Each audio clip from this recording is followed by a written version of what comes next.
This is the GPL podcast from GopherPuckLive.com.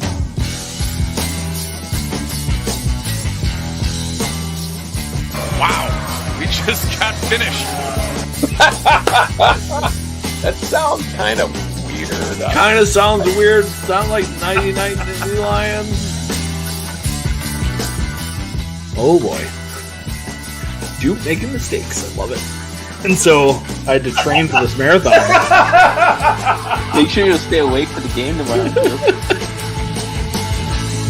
You know, I think there's some shenanigans happening in the goalie community. Are you going to speak on that? In the goalie community. Oh, former goalie? You know I got to ride with Goalie Nation, but now, here's Jupiter and Vigo.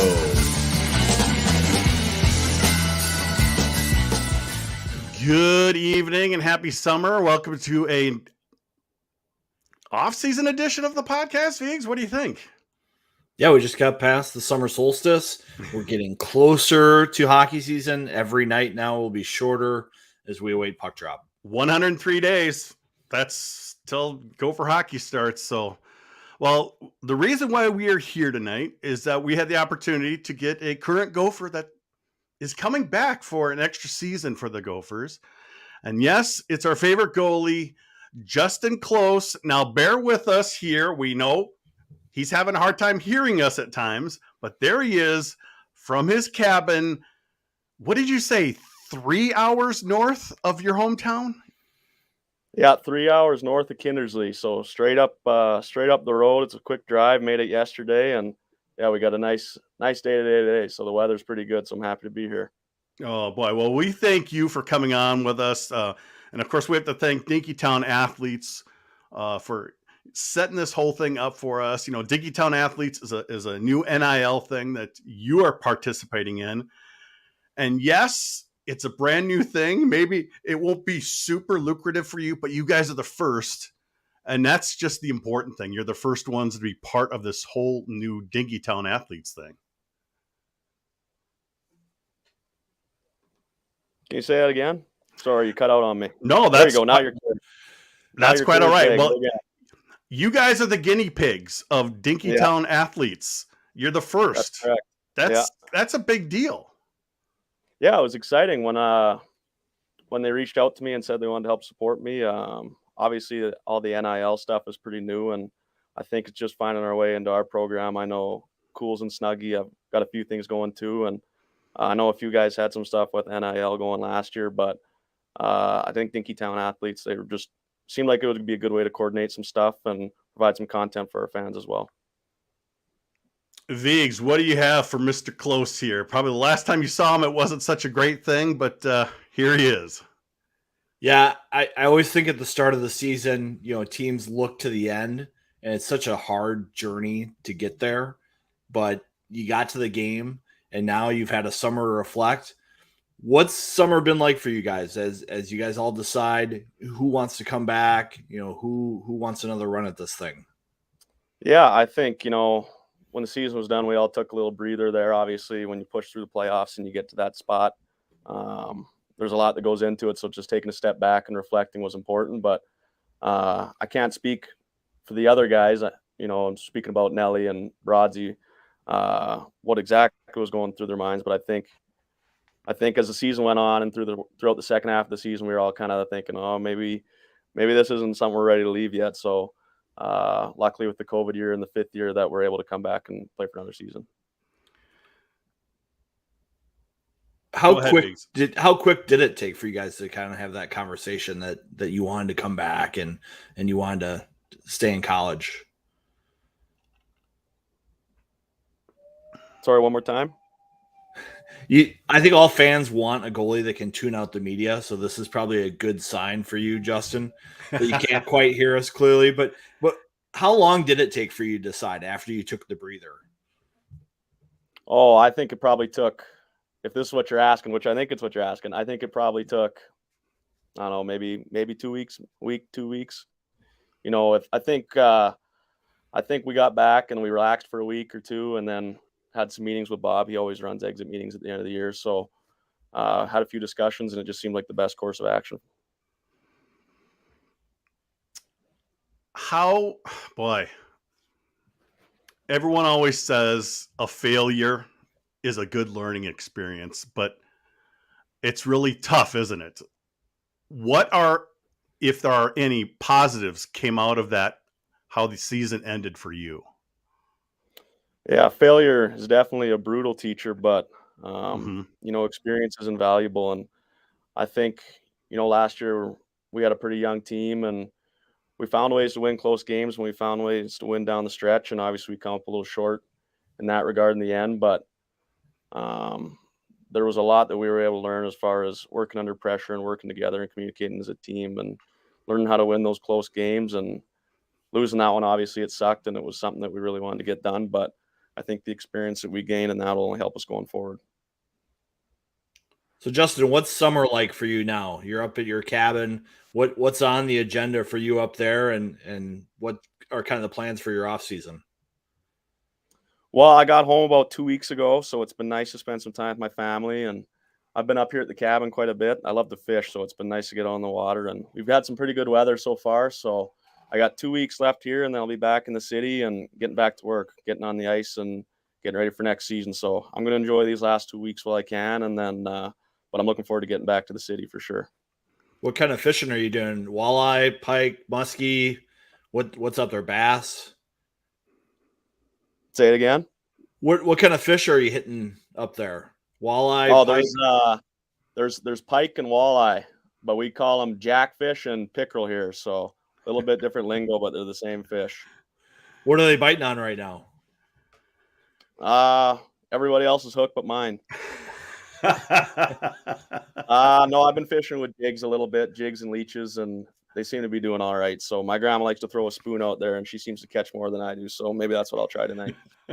Go, Grandma. Yeah. There's a lot of changes coming to Mariucci while you guys have your off season.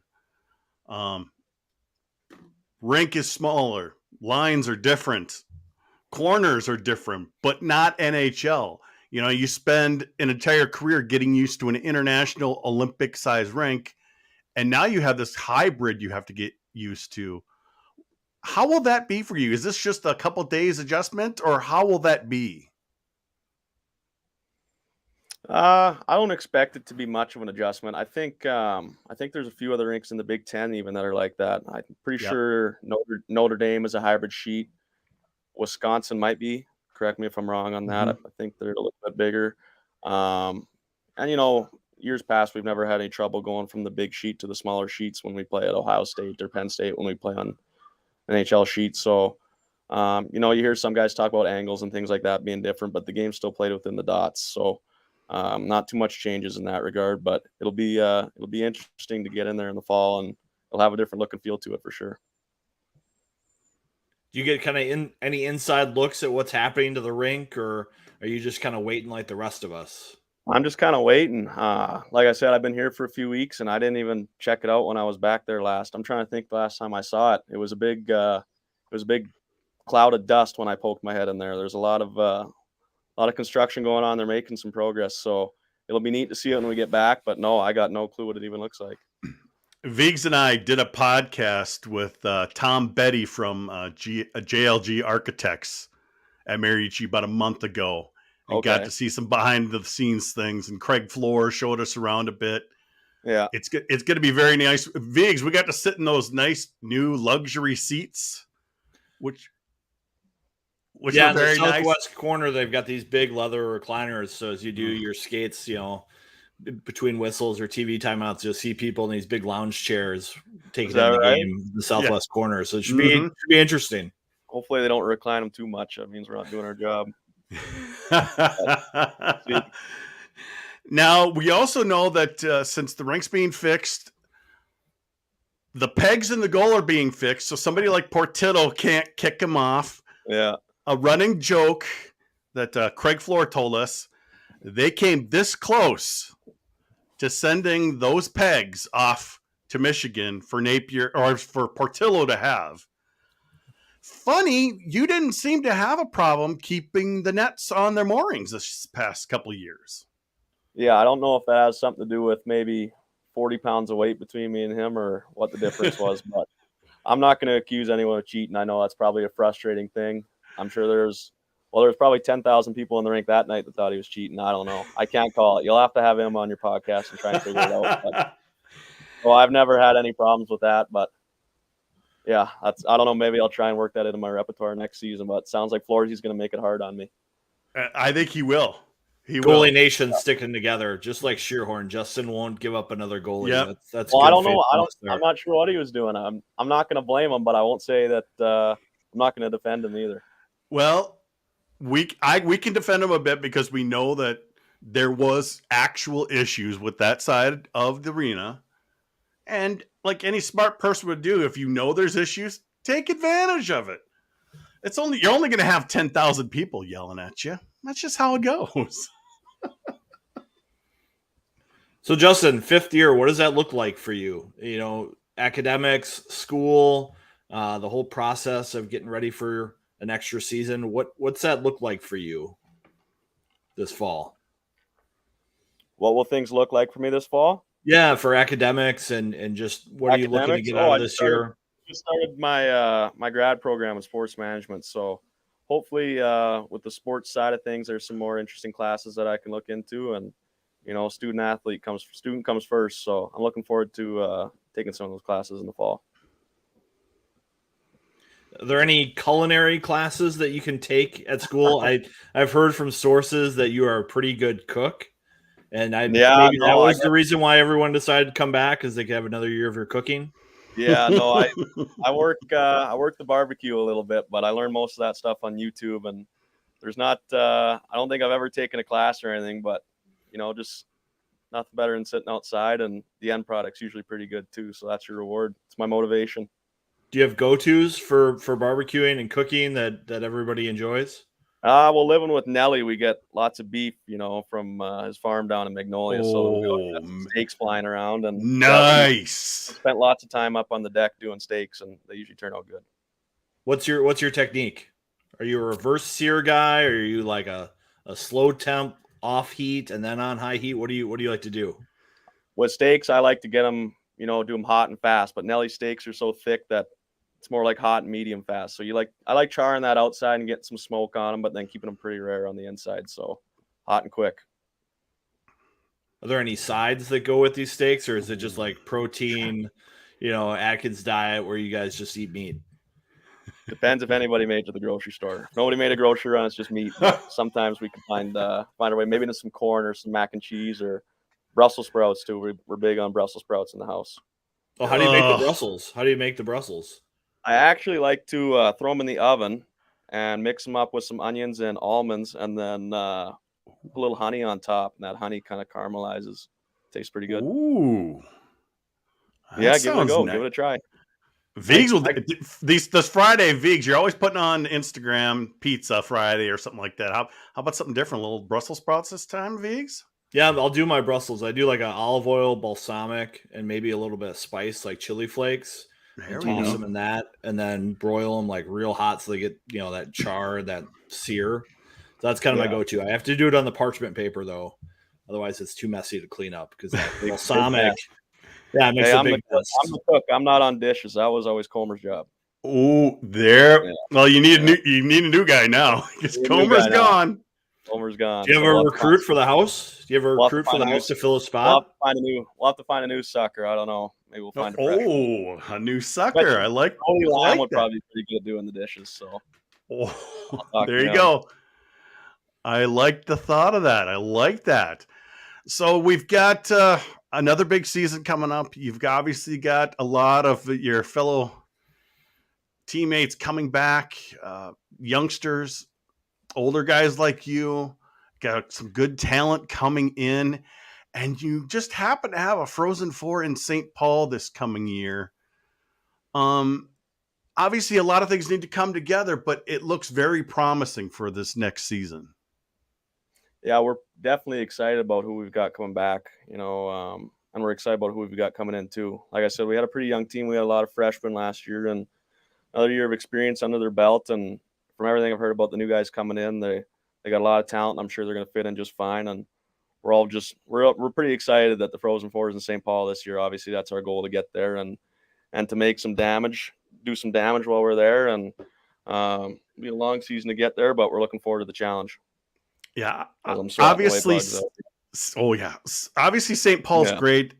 Tampa didn't turn out so well for the team, but I must say, and Vigo was there as well. I was there. That is a really good Frozen Four destination that should probably be in the rotation every 3 to 4 years. What do you think of Tampa and how well of a job they do? Uh-oh. Might have cut out. He's tuning you out, Jupe. You're asking about Frozen Fours and stuff. Players are taught not to listen to that stuff. But did you enjoy Tampa, Justin? Was it a good experience for you? The city? Yeah, it was awesome down there. The weather was great, and just to see how well our fans traveled was awesome. I mean, the rink was pretty filled with Minnesota jerseys, and I know a lot of us had friends and family that were able to come down too and enjoy that atmosphere with us. And yeah, it was a great. To echo your sentiment, yeah, it was a great spot to have the Frozen Four. They'll have to get it back in a few years for sure. Vigs, you got anything else for Mr. Close before we let him go? Well, Dinkytown Athletes has given me a pop quiz that they've made popular with their football and basketball players. And so I think for the record, we have to get your opinion on these, and hopefully the audio holds up. Are you ready, Justin, for a pop quiz? Pop quiz. Yeah, I'm ready. Let's do it. Okay.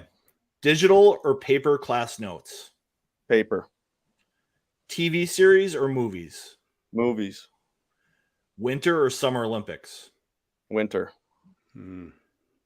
Earbud or over-the-ear headphones? Earbuds. High or low socks? Low. Flip-flops or slides? Slides. When it comes to pizza, squares or triangles? Triangles. Chicken wings, bones or boneless? Bones. All day. If you're dipping it, blue cheese or ranch? Ranch. Tacos, hard or soft? Hard. Is milk with cereal a soup? In my youth, it was an addiction, but we'll call it soup. No, we won't call it soup. It's just cereal. Morning person or night owl? Morning person. Cats or dogs? Dogs. Okay, we got to complete the saying question. Duck, duck. Goose. Oh, It ain't gray duck. It's goose. Pronunciation. GIF or GIF? Like peanut butter?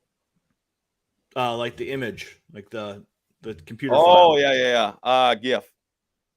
Toilet paper roll, over or under? Over. definitely. Duh. Favorite color, maroon or gold? Maroon. Anything else you'd like to say to the fans to close off your No. pop quiz? No. Just thanks for having me on. I appreciate that. I thought that was time. pretty solid, Justin. I thought that was a good list. Of course, he's going to say goose. He's not from Minnesota. We're weird What's here. that? We are weird here. That's why we say gray duck. We're weird. Yeah, I know. And we embrace it. Trust Just me, embrace it. There's been a lot of stuff that have opened my eyes down in that state. And, yeah, Justin, I've got one more pop quiz question. I do a GPL beverage of the week, Okay. and some people like different things. I've got a BioSteel. I'm on board with the NHL playoffs. What's your favorite sports drink? Ooh, Like, what's your go-to if you're really parched? probably a Body Armor. I like Body those Body Armors. Is there a flavor? Is there a flavor you go to? No, I don't think I know any of the flavors. I just whatever one I see, I grab. But yeah, I like those probably. All right.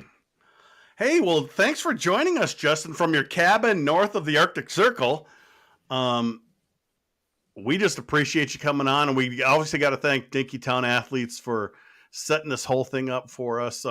I want to say before Justin goes, the Gopher fans, the GPLers who donated for that May donation marathon, donated thousands of dollars for Dinkytown Athletes to become members. So big kudos to the GPLers for doing that. And big thanks to Dinkytown Athletes for getting Justin for us. So thank you for coming on, Justin.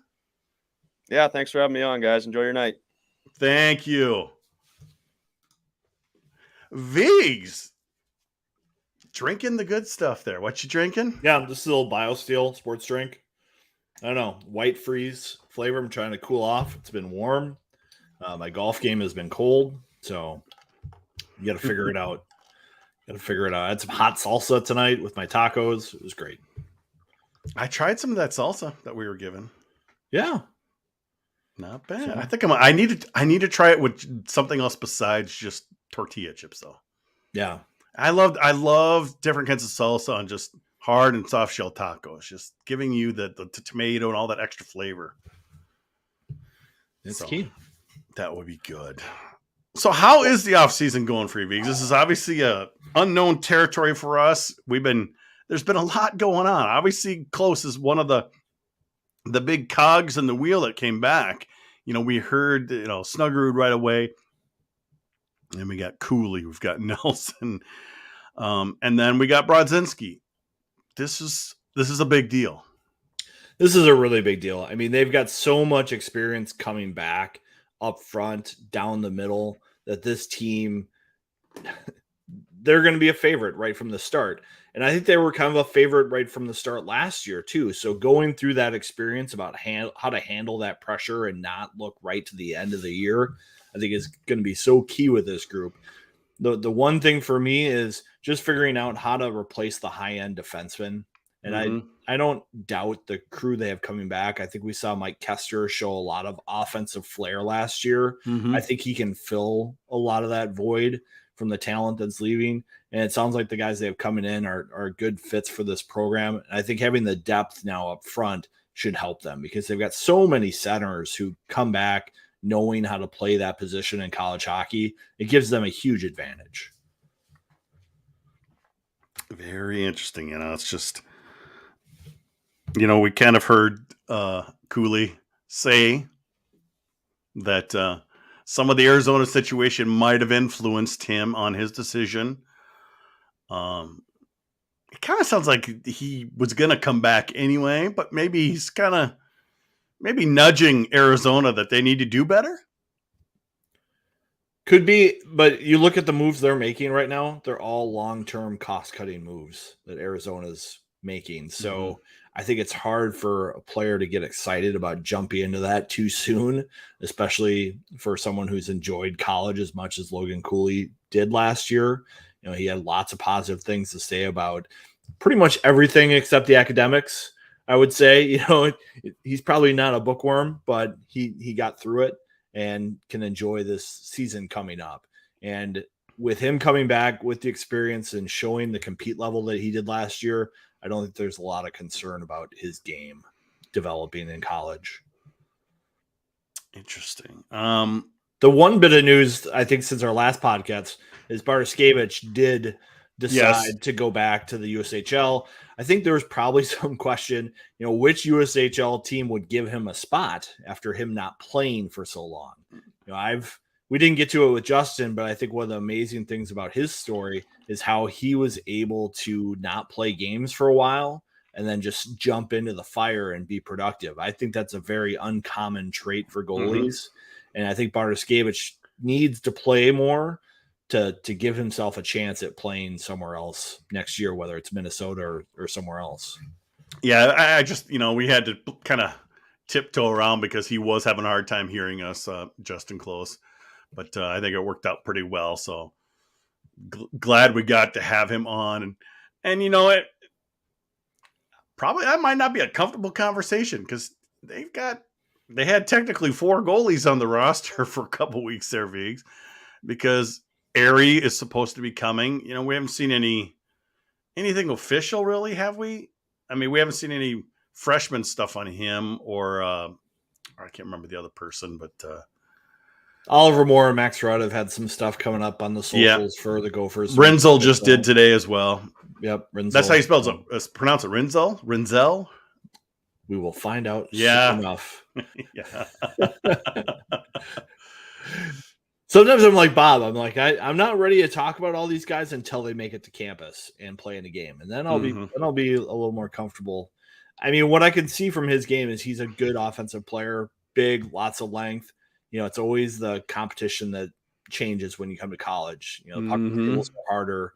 You know, the time and space is obviously less, and sometimes bigger guys, you know, they have to control their footwork a little bit, especially in front of the net, because those guys are used to always being on the right side because they're quick enough to get in the right spot.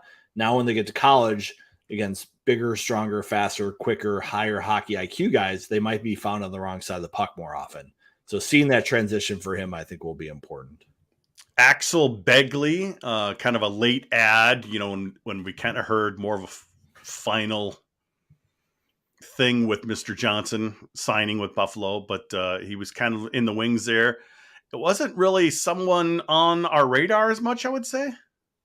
Yeah, I think they had to have sort of backup plans for these guys just in case they had someone come back or leave. And I think that was the situation with Brian Johnson making his decision late. They wanted to have another player ready, but it's not going to be a high profile guy when you're waiting to fill spots that late. I know they had situations like that the year before where they had players kind of earmarked saying, hey, you know, we might be an option for you as a 20-year-old. You know, if you can wait long, we have to hear back from our defensemen who are still making decisions. And some of those guys have gone on to other schools and maybe better fits. But I think that happens in college hockey because, you know, you're so limited with your roster and what you can do. Well, the team is certainly going to be older average age next year. You know, with so many, you know, people returning, you know, with, you know, Nelson, Brodzinski, and Close coming back. That does help the average age of the team, helps them get older. One thing that Motzko has been trying to do for years. Well, I think the one thing Motzko has kind of maybe changed a little bit with that get older, if he could redo it, get more experience. He wants his players coming to college who have done, you know, that 2 years post high school hockey, whether it's juniors or USNDTP or something, where players come where they've played seasons of 60, 70 games so that when they get to college, they've got that experience and maybe have experienced some hardships or slumps in their games.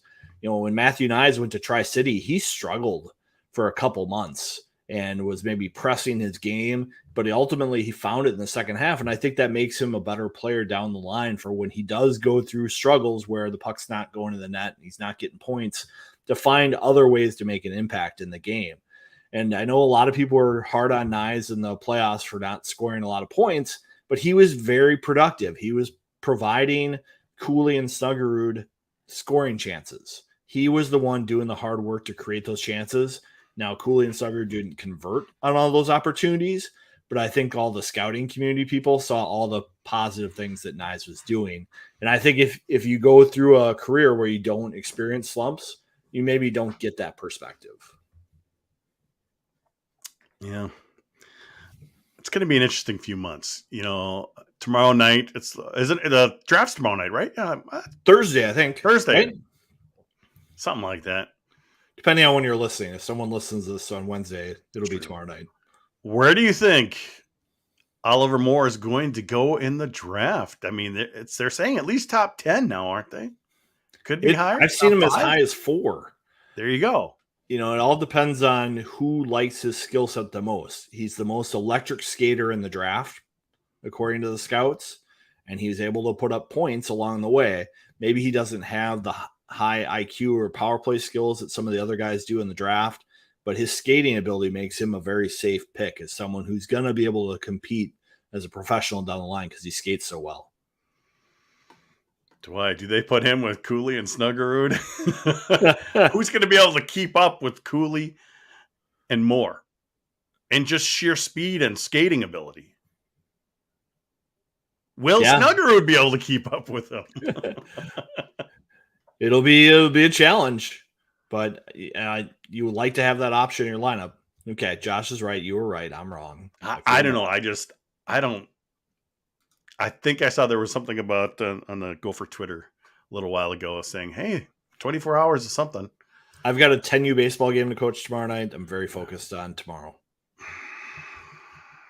Please tell me your parents are great parents for your league, or do you have some of those parents that basically just ran out? I've just lost. Yes, Yeah. Larry Ohm and Jess Meyer's article. Wow.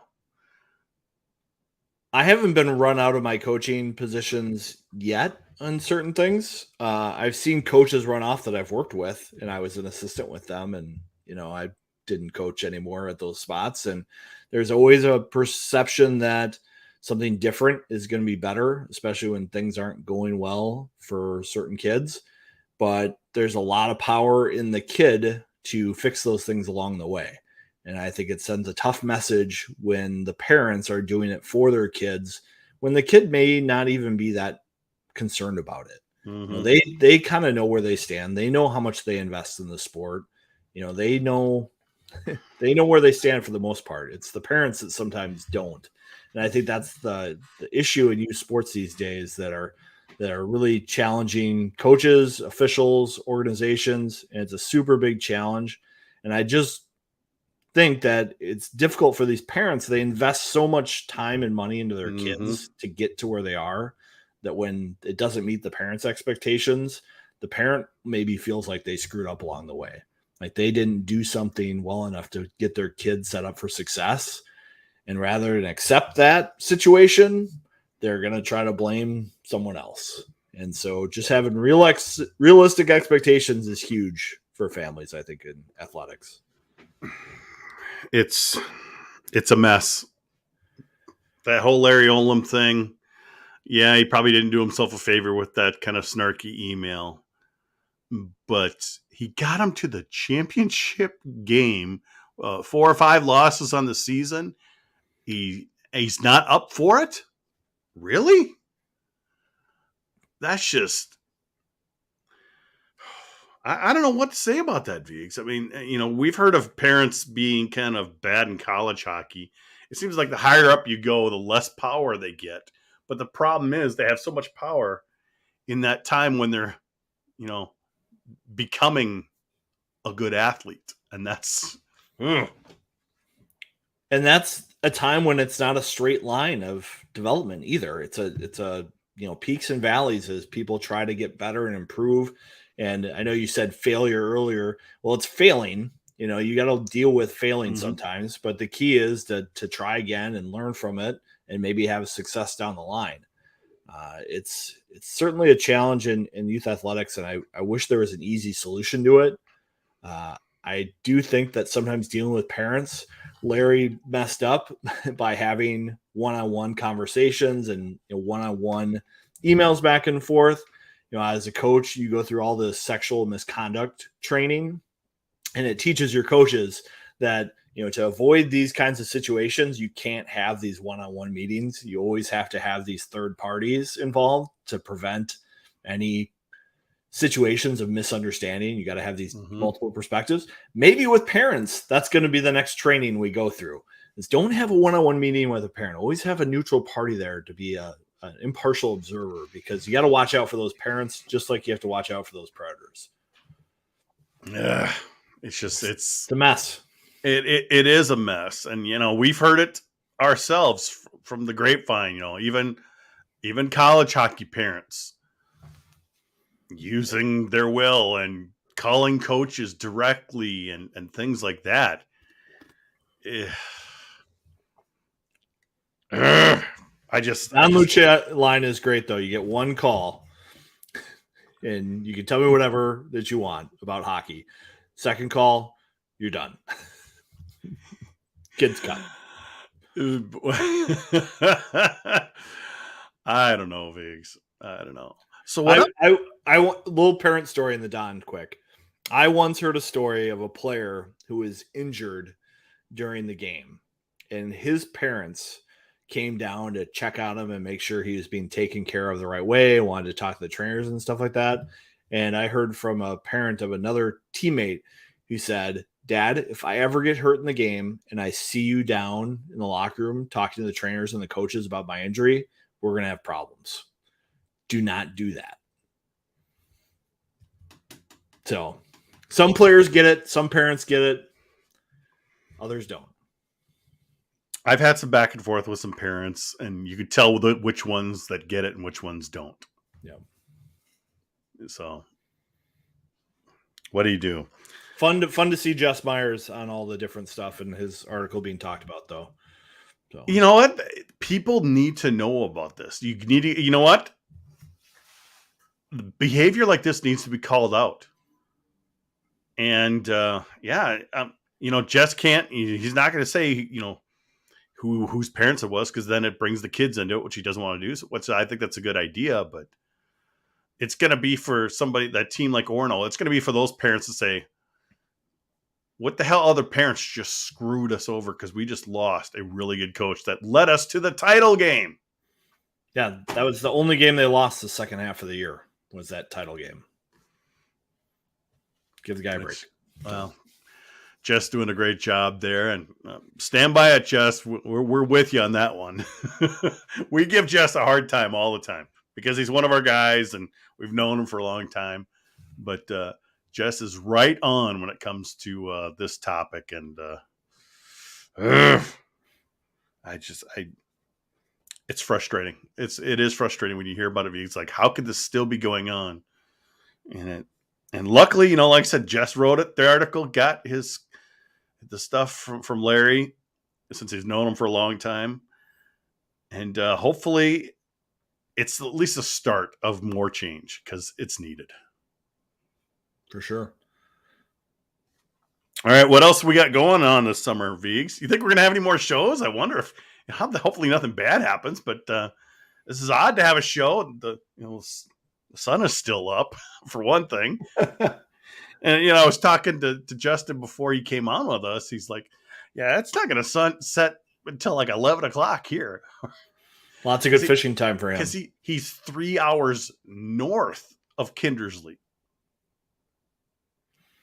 I mean, everybody likes to go up north, even if you're already from up north. You got to go further. Oh boy, he's a lot further. I'm glad we had him on. Hopefully, we can get some other people on coming down the line. We'll have to wait and see. I know we've got some. I've got my little pull tab sports hat over here. I don't know if I'm pointing the right one, depending on reflection or whatever. But we're hoping to get together with Pull Tab this fall and do some things with them. So that's kind of exciting, Vigs. Yeah, for sure. I like the jib of their flag there. So cut of their jib. Is that the saying, Jupe? Pirate reference? No. But they got a good thing going there. All I know is that Crystal Axe thing was won by Minnesota late today. Good for them. Crystal Axe is in possession of Minnesota it was obviously all for charity, and Fleck was there and whatnot. But I know Pull Tab had a big deal with that, so that was very cool. Tim Hapke, any more additions to the squad this summer? Another forward. I think some of the question is Hendrickson, isn't it? Is he coming? Isn't he coming? It looks like he's not right now. I think there's not a non-zero chance that Cole Iserman could find his way to campus. I don't think it's 0% chance. Mm-hmm. I think it's highly unlikely, but they want to maybe keep that option open in case it were to be possible. So again, it's like an Axel Begley kind of situation. It's like, you're holding this spot. You don't want to commit to it and then not make it possible. So if it does, for whatever reason, become possible, you'd like to make that happen.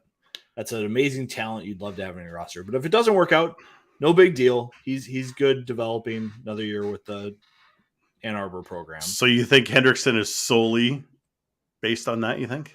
No, or are there other things? I think Hendrickson would do a better job developing as a USHL first-line player anyway. He'll get more ice time, a bigger role. Even if he came to Minnesota, there's so many forwards right now that would be ahead of him. It would be a frustrating year, I think. I think it's smart for him to go. I think it's Sioux Falls is where he's headed. So I think that's I'll take your word on it. I think if they were to fill a 15th forward, it would be somebody like Begley, a depth player that's big and physical and probably not like a high talent who's looking for lots of ice time. So right. I'll just throw that out there. This is a lot of speculation. Oh yeah, and a lot of reading into answers that I've gotten from people. Yeah, and if you think I'm not cutting up that little clip and putting on social media. It's not a non-zero chance. I mean, non-zero. I love that way you say that, though. Yeah.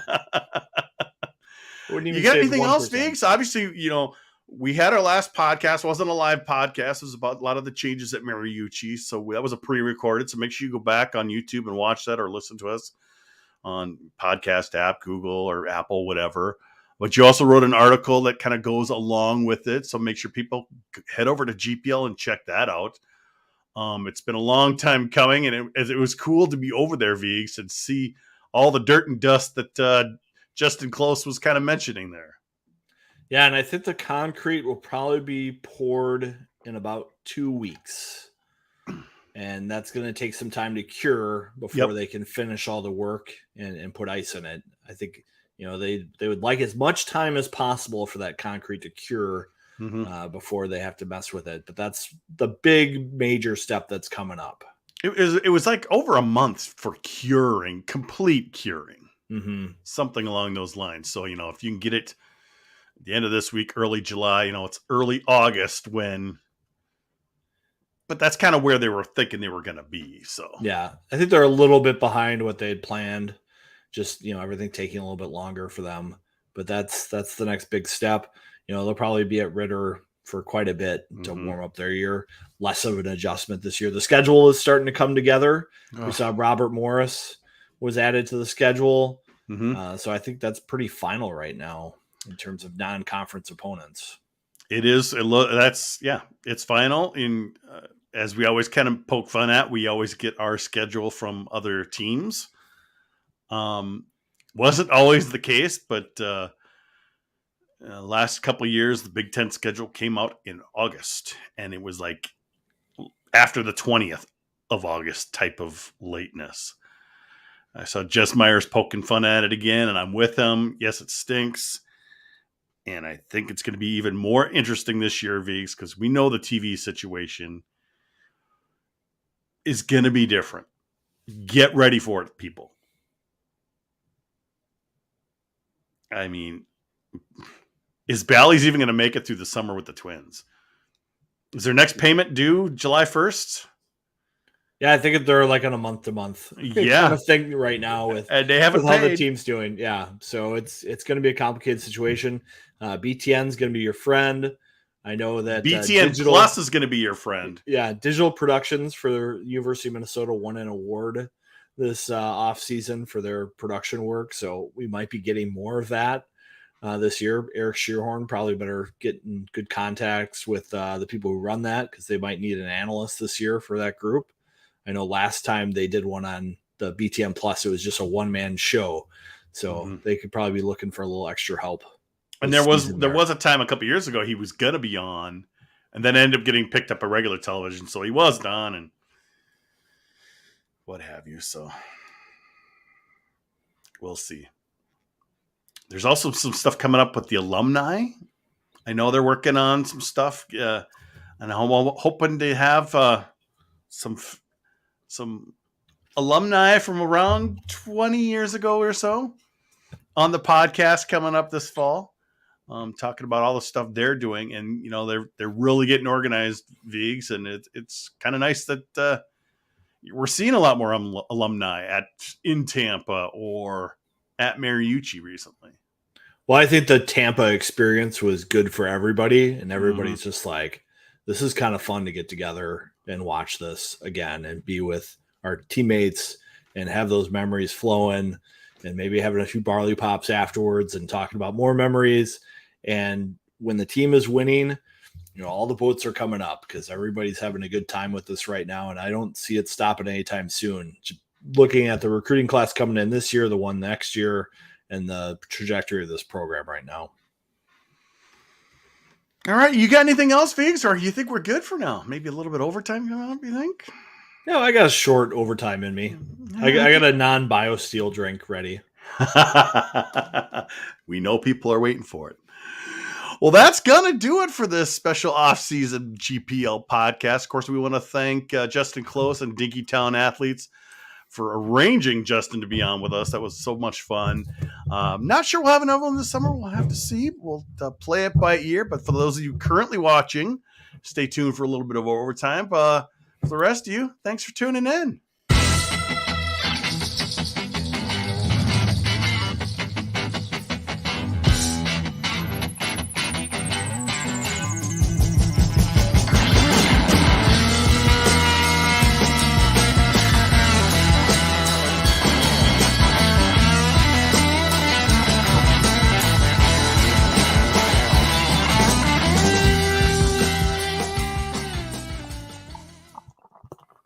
you got some. What do you got there, Viggs?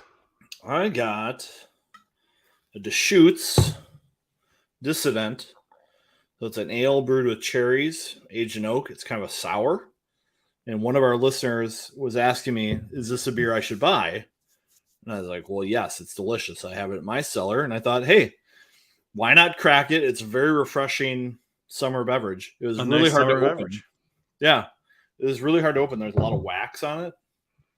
Kind of like Maker's Mark or whatever. Kind of. So it's out from Oregon. So good stuff. Deschutes.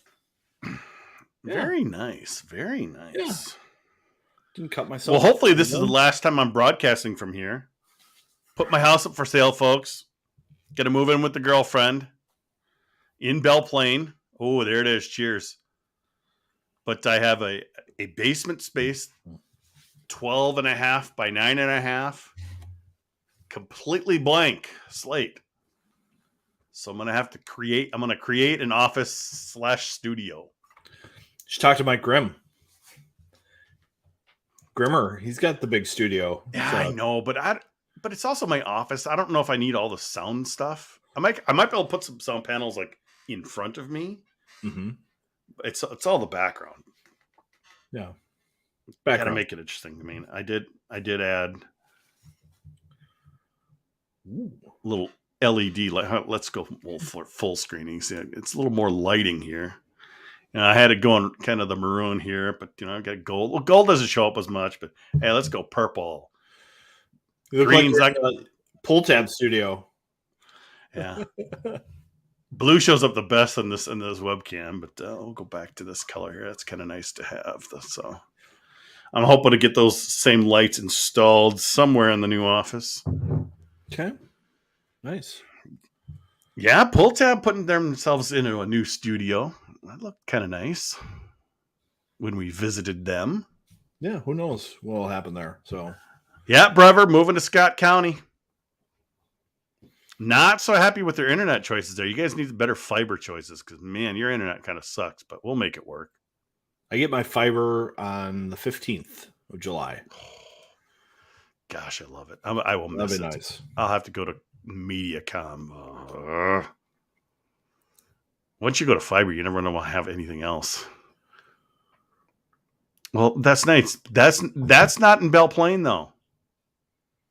Belle Plaine freaking sucks. They have no damn fiber or anything. I'm not bitter. Yeah.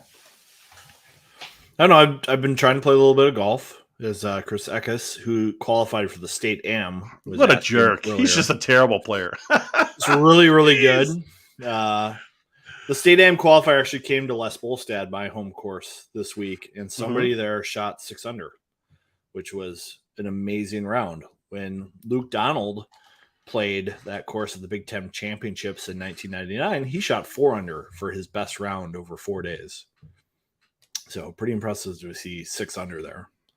Even par qualified. So I know it does. I'd like to move to NP, but we're just moving in now, saving up for a few years to when rates come back down to something a bit more normal.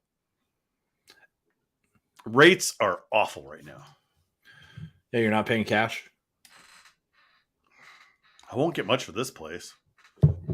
Not enough to put a dent. Let's wait till the rates come down and then use all of that equity to get something decent and not have to pay a ton. So, because like I said, rates are not great right now. Right. Not great. I don't know if I wanted to go to MP. That's one thing about Belle Plaine. At least it's on the highway there. I can get to the cities as quick as I can now. New Prague, you're kind of in the middle of nowhere before you can get to an interstate or highway. Real highways, Brever. Real highways, not 21 or 13 or whatever. Yeah. Don't matter. Especially not anymore now that they lost everybody to Wisconsin. Sorry, Peter. Keep the riffraff. Yeah. Brever, you're on your game tonight. I'll let you know next time I'm in New Prague. We'll get together. You have a brewski. When I was playing town ball in the DRS, I made it to New Prague a couple times. I don't remember where I went, but every once in a while it ended up being a convenient stop on the way back to the cities after a town ball game. Yeah, DRS was an interesting league for a city kid to try to play. What does DRS stand for? Dakota, Rice, Scott County town Okay. balls teams. So I tried that for a couple of years as a post-college way to stay active. Rubes were a better fit for me. Yeah. Can't see. I got Town Ball Stadium almost within throwing distance from here. A little more than a block away. For the Young America team, there's a Norwood team on the other side of town as well. But I didn't see the lights on, but it's very close to my current home. Yeah, town ball's great. It's a big deal in towns. All these rural towns. It's a really big deal. So, City Club Vigs, yeah. Just reading the cast. Yeah, I wish the audio would have been better with closer. That would have been nice. But you do what you can. Yeah, he did well. It worked on the pop quiz. He heard me okay. He did well on that. He had quick answers. He didn't overthink it. He was saying early, if I turn this way, you cut out. If I turn this way. We should have gotten a look at the view. It looked like he was outside, right? He was. When he first called, he was in his cabin with a laptop. Yeah. And there was a window behind him and all that stuff. And he was like, he couldn't hear me at all. Okay. And he got up. Well, he lost connection. Then he popped back up. And then he got up and he walked. He goes, yeah, my aunt's cabin is where the Wi-Fi is. So I went over to her cabin, about 50, 100 feet away, wherever. And that's where he sat. Oh, wow. To do this. I remember I used to go up to Menaki, Ontario for a fishing trip with my dad. And we had cell phones, but the only place we could get it was out like on the water in a certain spot where we were in range of a tower. Because it wouldn't work on land where our cabin was, and it wouldn't work in town, but we could go to like a spot on the water, and it must have just been the right spot for a cell signal. We could make a call home and give an update and talk about all the fish we were catching. And yeah, he was like, they just got internet up there a couple weeks ago. He was saying, that's crazy. I'm like, don't you want to get away from that? He's like, yeah, well, he is kind of away, probably. Yeah. I mean, when you're fishing till 11 o'clock at night. Yeah. Let me see here. I'm just going to look at the maps. He says 3 hours more north of Kindersley. That is. Let me see here. That's up in, Lake Territory, kind of central Saskatchewan there. Isn't it? Kindersley? Let me see where Kindersley exactly is. Yeah. Let me see. Yeah, if he's 3 hours north, he's up in where it's not so flat. Because where he lives, there is nothing. But he's up in Lake Country, way up there. That's a good place to be. A very good place to be for some fishing. Mm-hmm. He was saying, I got to be careful what I say. I know Slarks is probably watching. I'm like, there's nothing you're going to say. We kept it pretty light for him. I told him we would. Yeah. But the thing is, what else could you really do? Yeah. I mean, if we had a better connection, that would have been good. But it's summer. It's the off season. It can't go too much full hockey. That's why I like that Dinky Town quiz. I had it pasted here too. I was like reading through it as you're doing it. Duck, goose. You knew he was going to say that. Yeah, of course. Is milk with cereal a soup? I've never heard of that before. Yeah, there's a bunch of fun hot dog, a sandwich. What are there in the world? More doors or more wheels? Oh, yeah. There's all kinds of questions. Brodzinski's big on these. What is a slide? a flip flop or I don't know. I've never heard slide before. Slide. It's like a sandal that you just, it doesn't have like a toe thing. It's just okay. It's just flip flop has the little thing for your toes. Oh, so otherwise you're saying I wear slides probably every day here that I'm walking around instead of slippers. It's like in Bull Durham. He's like, when you make it to the show, if you have fungus on your flip flops, it makes you colorful. If you have fungus on your flip flops in the minors, it means you're a slob. Oh boy, yeah, he did go through that. So paper notes. He said movies, Winter Olympics, earbuds. Was it high or low socks? I think it was low socks. Slides, triangles. Good answer. I don't like the squares. Minnesota squares. I don't. Depends on the kind of pizza. Sometimes I go squares on my Friday pizza. If it's a thin crust, tavern style. Tavern style pizza loves a square cut. I know, but eating those centerpieces suck. I love it. I do it for my family. I commit to them. Eating the centerpieces are good only if you've got a good crust and it's cooked there. So many times it's undercooked there. Well, that's why because I love it. Yeah. Well, when you've got your home thing, that you can do whatever you want. Yeah. Because I must say, if you've got a good crust that's good all the way to the center, you can take those 4 pieces in the middle, sandwich them.